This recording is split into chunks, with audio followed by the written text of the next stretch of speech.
Hello, welcome. It's so good to be back here with another video. I'm Ola Jola, singer-songwriter based in Lagos, Nigeria. If you're new here, it's so amazing to have you here.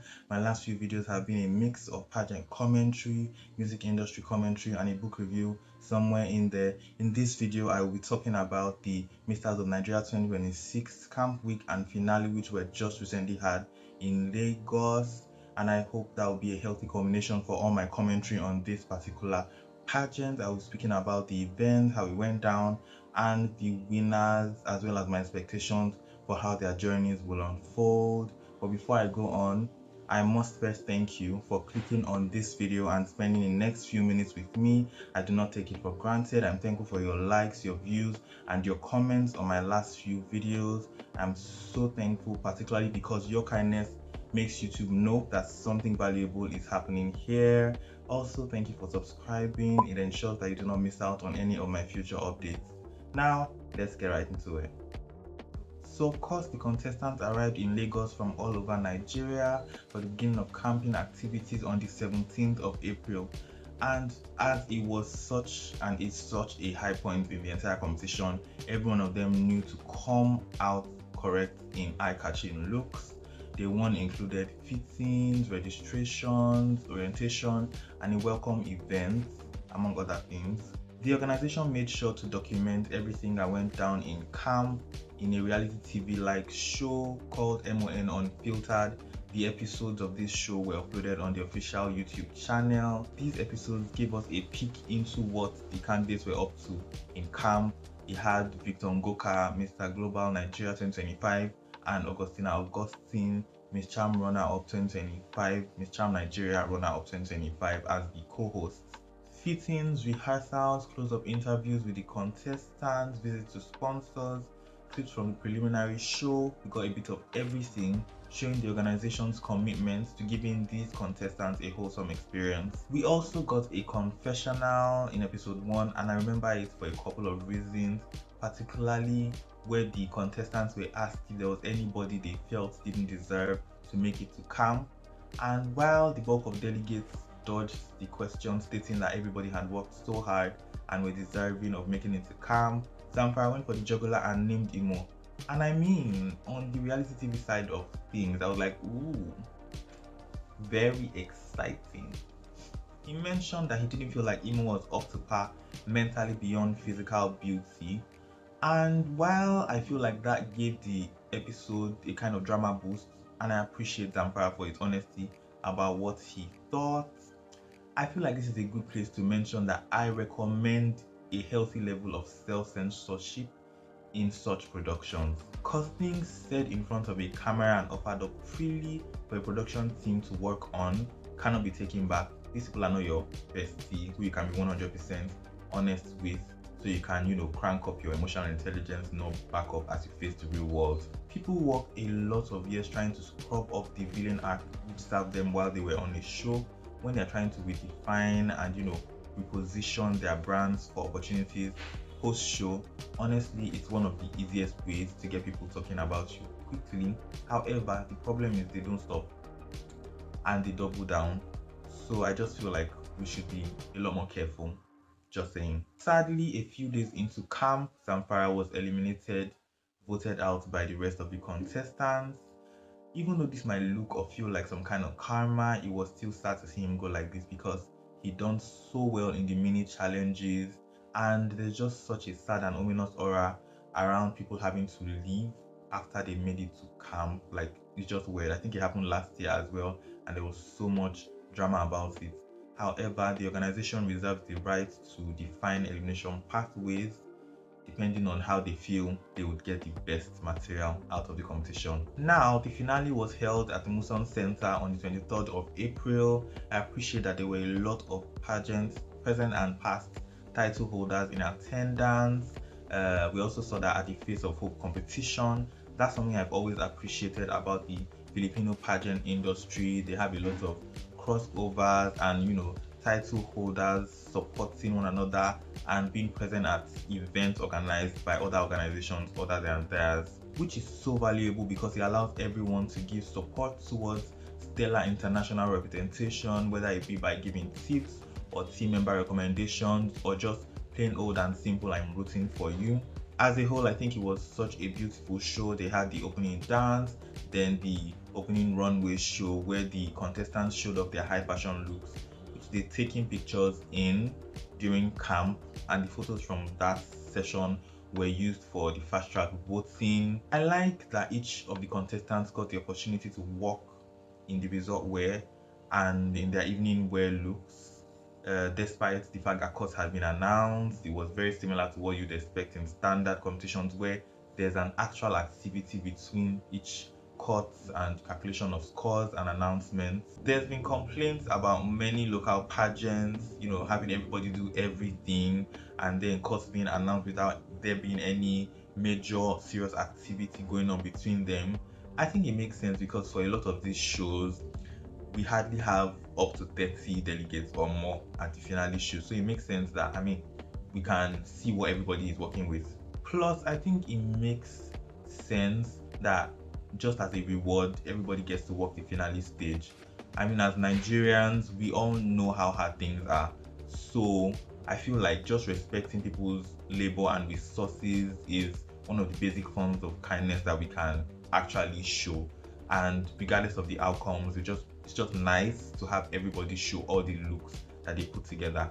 Stage design was very healthy. Clearly everybody was there for the contestants, so they were the priority for lighting, as should be. And I'm saying this because when the cameras pan to the audience during audience engagement segments, that region didn't have as good lighting. Setup was pretty simple, which works in my opinion. I believe a lot went into the decision making, as there probably was and is a lot more to be done for us to splurge and spend so much on like the most expensive setup when we can get the job done with less, which I appreciate and I think it's very valuable.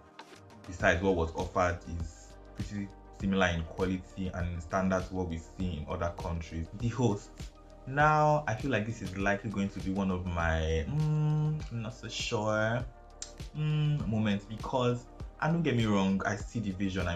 Present and past title holders, hosting, we see that in pageant shows all over the world. However, the skill imbalance was just so palpable, and I imagine that if I, who was streaming, felt like that, I can't imagine the impact that the quality of the hosting had on people who were live at the event.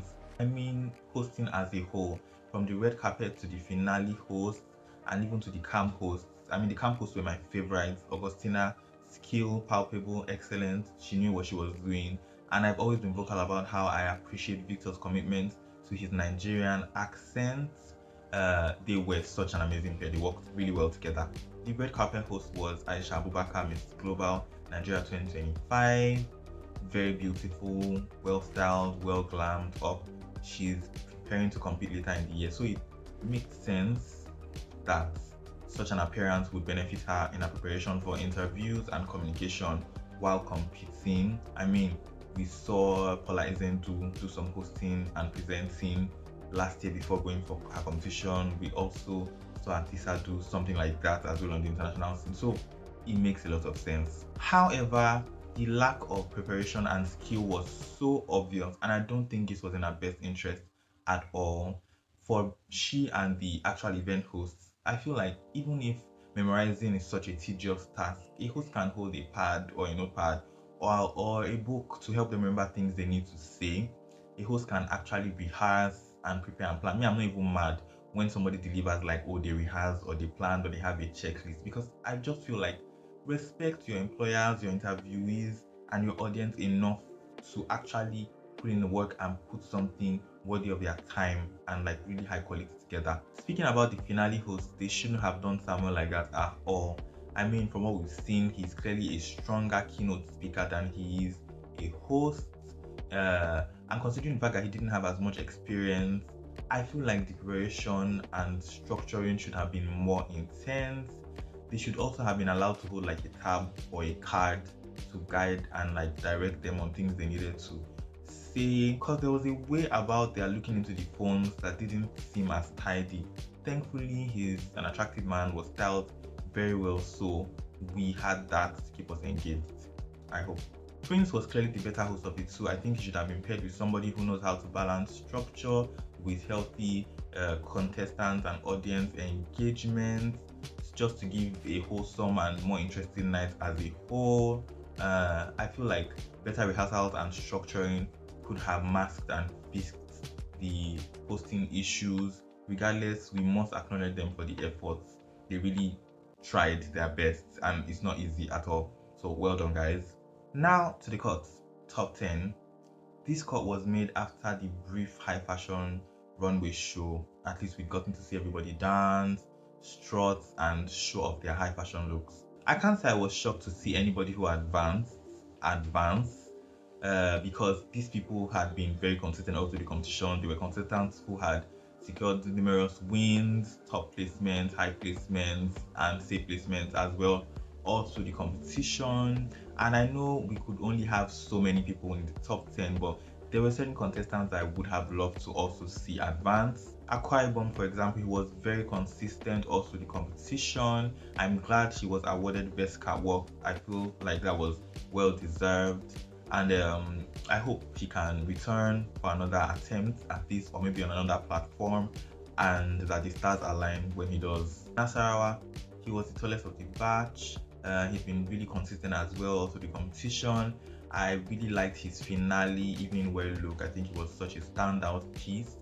For his look, I feel like it was either between he and Kwara, and they settled for Kwara because Kwara's physique is a lot more defined, and even with a clean shave, he presents with a very well chiseled face. I hope Nasarawa comes back, maybe to compete here or elsewhere if he wants to, and that when he does, he can snag a title. I have to mention Adamawa's edgy fashion, which was quite in tune with the high level top tier runway video he submitted for that challenge. He had some groundbreaking, mood shattering outfits, which I really appreciate, especially in an industry where there's really high expectations and rigid structures about what is possible and what isn't. After the first cut, then came the result wear segment and first award ceremony, and then the evening wear segment and the second award ceremony before the next cut to the top 6. And it took the judges quite some time. As expected, the top 10 competition was pretty much the result wear segment and the evening wear segment as well. Top 6 was announced, and I'm so sorry, not really, but I had my 3 non-negotiables in person of Anambra, Oyo, and Edo, and I was so pleased to see that they were part of the top 6. In addition to Kwara, Enugu, and Imo. Yeah, all well deserved. Was there anybody who I would have wanted badly to see scale into the top 6? Definitely Abuja. I feel like that man could really represent us beautifully on the international stage. He's smart, driven, talented, easy on the eyes. I feel like, I'm not sure, I must start it, but I feel like his height and age might have come up in comparison to those who made it into the top 6. Just saying. Rivers, yeah, kinda. I mean, just like I predicted, he did stand out on the finale show. Height, body, look, walk, presence, everything. And we even began to see this from photo shoots from the camp.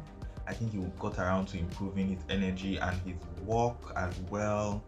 Honestly, the batch was a tough one. I mean, the judges, I don't envy them at all. They had their work cut out for them. The top 6 competition was the Q&A, and of course my favorite response was Anambra's powerful winner title holder, quality, delivery, and pacing. I liked Imo's next. You could tell that he'd been trained and prepped to deliver that answer, and I'm not mad about it at all. I keep hearing pageant bloggers and fans complain about certain contestants sounding too rehearsed, and I'm like, okay, would you rather they came unprepared instead? And I get where they're coming from, because the challenge is actually to make your delivery be as natural as possible, and that's what you get by practicing over and over until it becomes second nature. And this applies to pretty much anything: singing, dancing, acting, speaking. The more times you repeat the same thing over and over in practice, the more likely, smoother, and natural your delivery will be on the eventual performance. It became even all the more obvious that Imo's response was rehearsed when he kept saying the same thing over and over, even in the top 4 again. And I'm still not mad, because I feel like he respected us enough to want to put something wholesome together. And it was a clear and stark difference from some of the others who clearly had nothing planned and might not have been prepped as well, because some of their answers fell really flat. I'm not going to name names. Edo was another favorite of mine and multiple segments during the competition, including the Q&A. He's such a fast thinker, very witty. I think his pageant comes gold. I'm not even a communications professional, but I feel like he's such a natural. His answer was very healthily, structured, and the delivery was excellent. For Oyo, not just in the Q&A, but just hearing him speak over time, also the competition, I feel like even as he's preparing for the international stage, he needs to learn how to land his points hard and quickly and then stop. Enugu tried to go the storytelling route, and I don't think he landed as well as he imagined, and his anxiety was quite palpable. Regardless, I think he really did as well as he could. He tried his best, and I rate him for that. After that round came the final cut, which was supposed to yield a top 3, but we wound up with a top 4 because there was a tie, which I think was between Imo and Kwara. No shade. Top 4 gave final speeches to sell themselves one last time to the judges. Anambra came in the lead again. Powerful, purposeful, potent. Great stuff. Edo delivered as well. Imo and Kwara were apart to me. I think Imo's baritone voice always kind of elevates his speaking. But I feel like both of them, Imo and Kwara, both have to work on speaking as they prepare to represent the country. For Imo, I feel like the quality of the content, the versatility and delivery are things he needs to work on. And for Kwara, I feel like punch and the content quality are things he needs to work on. Following that, the judges finalized their scores. But before announcing the top 2, the CEO, Mr. Emmanuel Somso, came up on the stage to announce the titles that the top 6 had secured and the competitions they would be representing us at. I like how he clarified that 2 competitions were happening on that night. One, making the top 6 and being the best bet or the prototype for specific international competitions that you're going to represent the country at, and winning the Miss House of Nigeria title. Very reasonable, very transparent. That way, we arrive at a deserving winner for the MON title based on performance, track record, and quality as it concerns, being a brand ambassador for the organization for the coming year, while also delivering a stellar batch of international representatives who have been matched with precision to their respective international competitions. Excellent. With respect to the matching, of all the 6, I feel like there's 5 that I can rationalize and understand and be at peace with. But there's one that I look if you we might have dropped a better material, quality material for, somewhere in the lower courts, or we could still have shuffled among the top 6 and rematched that title to another candidate. Just say. But I think that's okay. I mean, this organization has a track record of supporting and prepping their delegates to represent very well on the international scene. I've seen one title holder from them that got a side eye from me on the finale and somehow rose up to the challenge, and by the time they went for the international competition, they did really well. So it's possible. Then came the announcement of the top 2, and I was so relieved when I heard Anambra and Edo be announced, because both men have been so consistent all through the competition. It felt so good to see quality, hard work, and authenticity being rewarded, and agenda flung to the side. I was all the more excited and pleased when Anambra was announced the winner. This win was so personal because of what this man represents: competence and a refusal to compromise on one's authenticity. I know how many slurs we had to endure in the comment sections of numerous posts and even during the live stream, because some people cannot respect a man being at home in his authenticity that defies and does not bow to rigid societal standards or toxic masculinity. For a second there, leading into the finale, I expected sabotage, but I'm all the more respectful, appreciative, and proud of the organization for their commitment to competence and trustworthiness. Above all, Valentine Udemadu will do well. I won't deny that it did feel some type of way when it was announced that the winner wouldn't be representing the country, out of the continent. as he was announced as Nigeria's first delegate at the Masters of Africa competition to be held later in the year. He did feel some type of way. However, I feel strongly like a first edition is such, an ideal and easy way to solidify or build a solid legacy. So it works. Plus, the organization would have their title holder close to home all through his reign. I just really hope that it won't ever be the case, or a case of the organization underutilizing him or not paying as much attention to him because they are focusing on some runner up representing us in one international competition or the other. Please, let's know what we are doing. Edo, he deserved the runner-up position. He was such a strong contender. I think he was born for the stage. I mean, there were some things he did during the result where competition, particularly, that was like somebody else tried this, they would look really corny, but just landed right for him. He was always in his element. Every time he came to performance, I feel like he will fit in rightly, neatly at Mr. International. Congratulations to him. I think Anambra's relationship with branding, storytelling, his speaking skills, and his face card completed his winning formula. I remember looking at Noruga's face on the promo materials and just thinking to myself, Anambra's face would really eat on this. And thankfully, that's how it's gonna be. Imo's physique will very likely count in his favor at Mr. Global. I am hopeful for how much more prepared he and his Miss Aisha can be before their competition, which is happening much later in the year. Hype is good though, but I feel like when you match it with high quality and solid preparedness, now you can really make such a solid impact, and that's what I want for both of them. Choir has the body and the face of a supermodel, and since that's apparently what Manhunt is supposed to be about, they had better not play my guy's face. The material is looks, high-end and experience, so guys, pay up. The title. Enugu's smile is my favorite thing about him. It reminds me of Samiwajagu's smile as well. Very soulful, infectious, and heartwarming. Love it. I appreciate that he tried his hands on multiple different looks before he chose what he settled on for the competition. I'm not mad at it, but I preferred him with hair. I'm hopeful that work, height, and body will count in his favor at his international competition. And finally, Oyo for Caballero Universal. We've never been represented at that competition ever before. I had my fingers crossed for David Eyo last year. However, visa issues came and messed everything up. But I'm rooting hard for Oyo to go there and shake things up. I feel like he has always just looked like someone who could do really well at any international competition. So I am hopeful that he can take home the crown. I hope that his hard work and the quality of material that he is recognized and respected at the competition, and that he wins. Yeah, congratulations to the organization, the production team, contestants, and our new title holders for a successful edition. I wish you all the best, especially in your respective international competitions. Well done. And with that, we've come to the end of this video. Thank you so much for sticking with me all the way till now. I'm so grateful.